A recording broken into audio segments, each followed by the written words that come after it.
A'udzu billahi minasyaitonir rajim. Bismillahirrahmanirrahim. Alhamdulillahirabbil alamin. Arrahmanirrahim. Maliki yaumiddin. Iyyaka na'budu wa iyyaka nasta'in. Ihdinas siratal mustaqim. Siratal ladzina an'amta 'alaihim ghairil mahdubi 'alaihim waladdallin. Amin. Allahumma shalli ala sayyidina Muhammad wa ala ali sayyidina Muhammad kama shallaita ala sayyidina Ibrahim wa ala ali sayyidina Ibrahim fil alamin innaka Hamidum Majid. Wa qul rabbi zidni ilma wa qul rabbi zidni ilma wa qul rabbi zidni ilma. Bapak-bapak, ibu-ibu, teman-teman, pada malam hari ini yang kita bahas adalah bab mengenai bid'ah yang sangat-sangat banyak sekali pada saat sekarang, pelaku-pelaku bid'ah. Dan salah satu yang menghancurkan agama-agama Allah ini dari dulu adalah pelaku-pelaku bid'ah. Siapa pelaku bid'ah itu? Yaitu para pemimpin dan ulamanya. Dari zaman nabi-nabi dahulu, setelah Nabi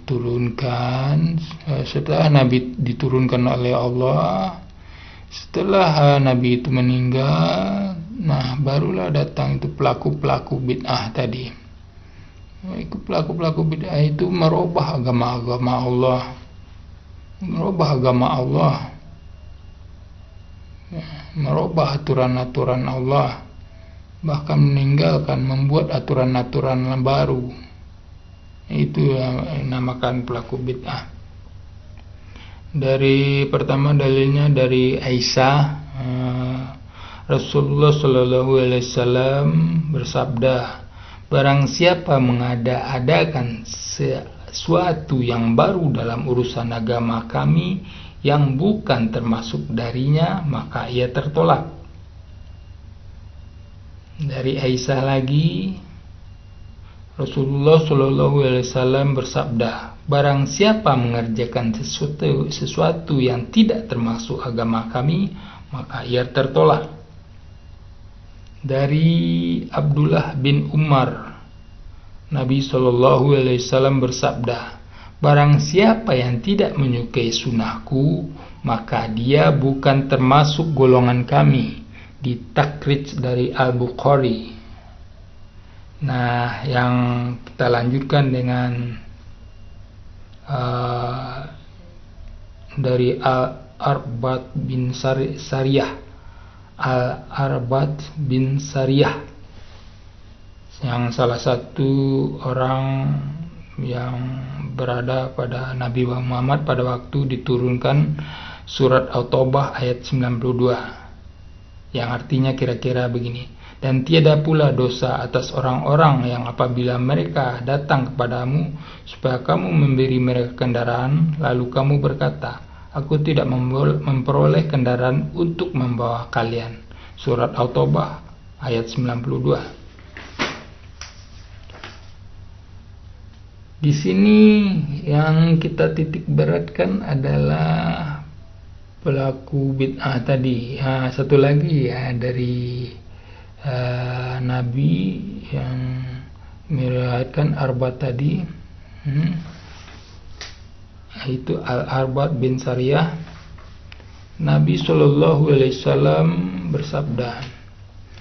Di sini saya bacakan sedikit di bukunya Ibnul Jauzi, Perangkap Setan, itu halaman 12. Saya bacakan alinea kedua. Maka Arbad berkata, suatu hari Nabi SAW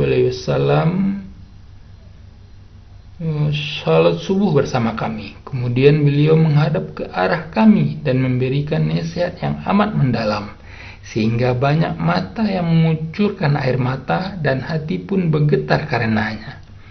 Ada seseorang yang berkata, wahai Rasulullah, Sepertinya ini adalah nasihat penutup.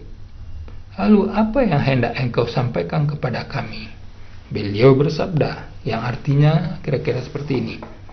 Aku nasihatkan kepada kalian agar bertakwa kepada Allah, mendengar dan taat sekalipun terhadap seorang pemimpin budak Habsyi. Sesungguhnya orang yang masih hidup sepeninggalanku akan melihat pertentangan yang banyak.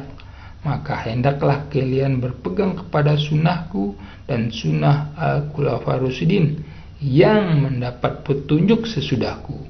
Berpeganglah kepadanya dan gigitlah ia dengan gigi geraham. Jauhilah oleh kalian hal-hal yang baru, karena setiap hal yang baru adalah bid'ah dan setiap bid'ah adalah kesesatan. Menurut At-Tirmizi, ini adalah hadis hasan sahih.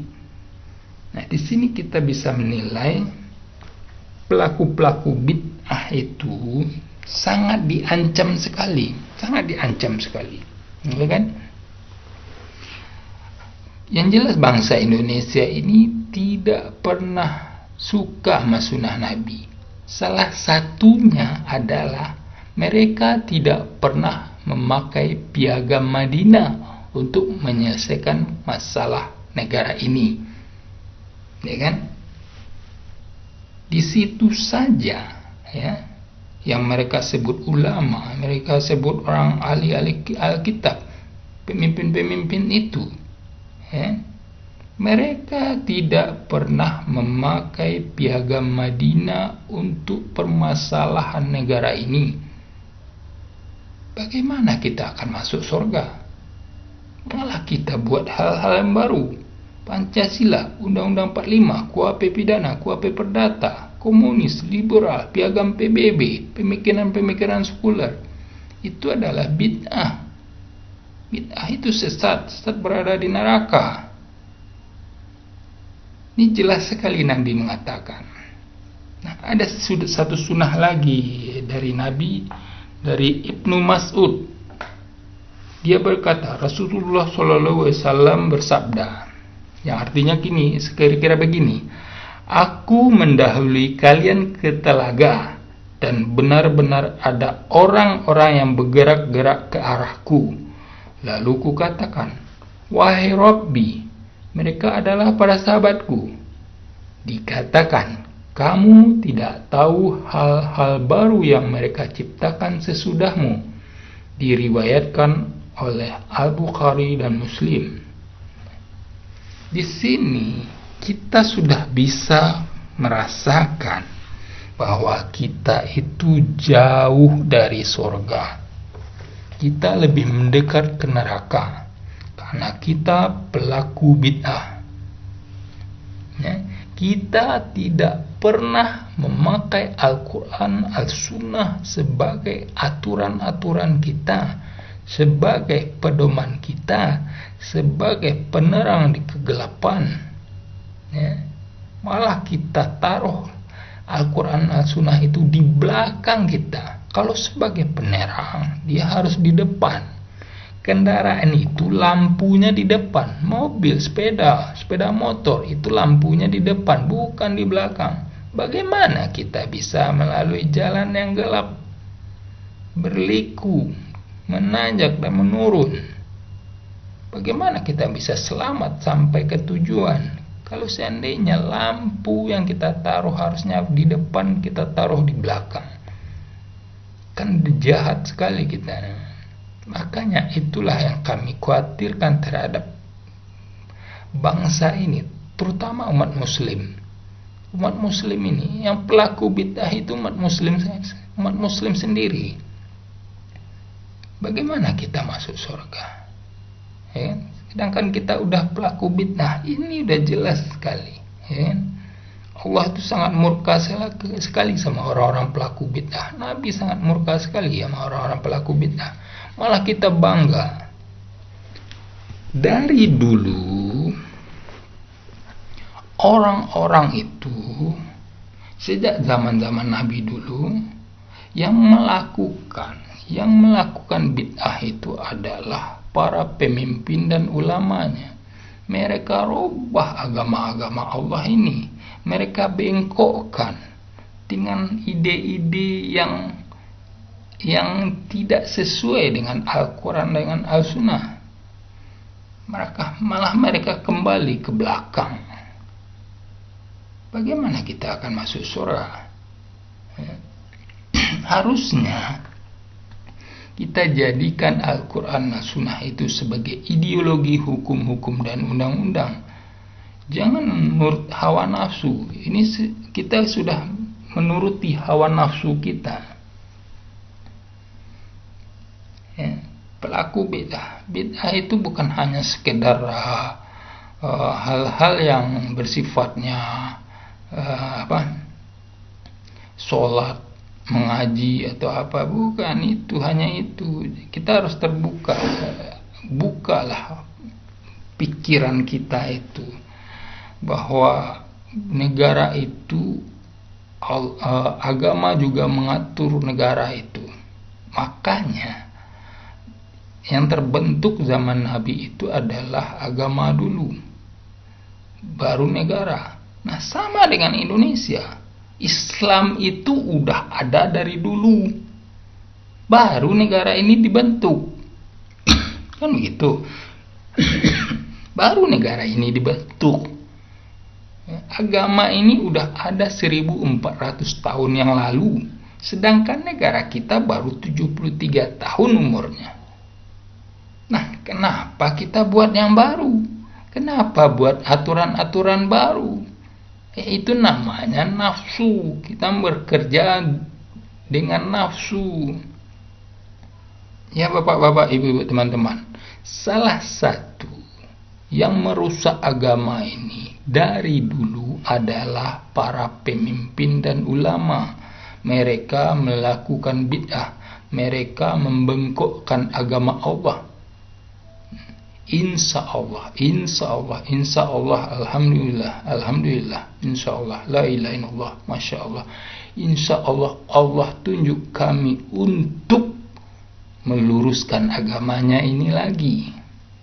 Makanya kami berusaha untuk itu, mempelajarinya, sehingga Allah pun, kami minta kepada Allah untuk memberi ilmunya, memperbanyak ilmunya pada kami, sehingga kami pun bisa menyampaikannya kepada masyarakat. Insya Allah Allah menunjuk kami salah seorang untuk meluruskan agamanya ini lagi. Dan kita harus total 100% Al-Quran dan Sunnah.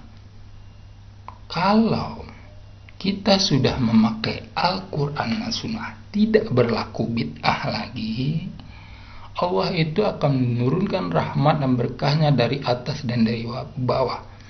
Allah itu menepati janjinya. Ya, kita tahu kan, zaman Nabi dan zaman para sahabat itu, Mekah Madinah itu kecil, cuma kecil. Romawi Timur itu negara superpower, negara besar dulu. Ya. Iran yang dulu negara Majusi, penyembah api, itu juga negara superpower. Mereka menguasai banyak daerah. Mereka banyak menguasai kota-kota zaman dulu. Ya. Tapi Nabi menaklukkan mereka. Mereka kalah. Romawi Timur kalah. Romawi Timur kalah. Bangsa Iran, bangsa penyembah api itu kalah juga.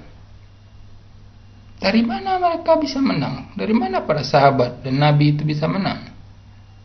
Apakah persenjataannya bagus? Saya rasa tidak. Apa tentaranya bagus? Tidak. Malah tentara Romawi itu lebih banyak jumlahnya. Ya, ada orang-orang tersebut 1/5 kita cuma. Ya, mereka sekian ratus ribu, kita cuma hanya berapa ribu. Tapi mereka itu takluk oleh Nabi dan para sahabat. Siapa yang menaklukkannya? Allah yang menaklukkannya. Allah sendiri yang menaklukkannya untuk Nabi dan para sahabat. Karena Nabi dan para sahabat menegakkan syariat Islam. Karena mereka menegakkan syariat Islam, maka Allah bantu mereka. Nah, kalau seandainya Indonesia ini menegakkan syariat Islam, insya Allah Allah akan membantu kita dalam menguasai dunia ini, akan mengalahkan negara-negara superpower itu, baik dalam ekonomi, dalam persenjataan, dalam segala hal. Allah akan memenangkan kita dalam perang-perang. Kita akan menaklukkan mereka kalau kita menegakkan syariat Islam. Itu cuma satu-satunya cara. Jadi kita tidak terpuruk lagi. Kenapa kita bisa terpuruk? Kenapa kita bisa terpecah belah? Padahal zaman dulu, pada waktu kita melawan Belanda, kita melawan Jepang, agresi Belanda pertama, agresi Belanda kedua, kita bersatu karena Allah yang menyatukan kita. Kenapa setelah kita merdeka kita berpecah? Ada yang ingin memisahkan diri sana, memisahkan diri daerah ini, suku ini, banyak itu ya, daerah-daerah yang ingin memisahkan diri. Kenapa? Karena kita tidak pernah menegakkan syariat Islam. Makanya Allah sendiri juga nggak mau membuat kita bersatu. Ya. Harusnya untuk kita bersatu, kita harus menegakkan syariat Islam. Itulah satu-satunya cara. Apabila kita sudah menegakkan syariat Islam, berarti kita tidak sesat lagi. Kalau kita tidak sesat lagi, kita akan dibantu oleh Allah. Apabila kita tidak mau menegakkan syariat Islam, Allah pun tidak mau membantu kita. Akhirnya kita sesat. Kalau kita sesat, yang jelas waktu di dunia kita tidak akan ada, kita akan membuat dosa terus, riba, judi, alkohol, ya kan, narkoba, semuanya kita akan melakukan, kita akan membuat hal-hal yang dosa tersebut. Tapi apabila kita tegakkan syariat Islam, Allah akan bantu kita. Allah akan meneguhkan hati kita. Allah akan memantapkan kita. Karena Allah yang meneguhkan hati. Allah yang menciptakan ketakutan pada manusia. Allah juga yang menciptakan keteguhan, kekuatan pada hati kita. Sehingga kita pun menuju ke surganya. Mari kita tutup dengan kafaratul majelis. Kalau benar datang dari sisi Allah, kalau salah dari saya sendiri. Mari kita tutup dengan kafaratul majelis. Subhanaka Allahumma wa bihamdika asyhadu an la ilaha illa anta astaghfiruka wa atubu ilaik. Assalamualaikum warahmatullahi wabarakatuh.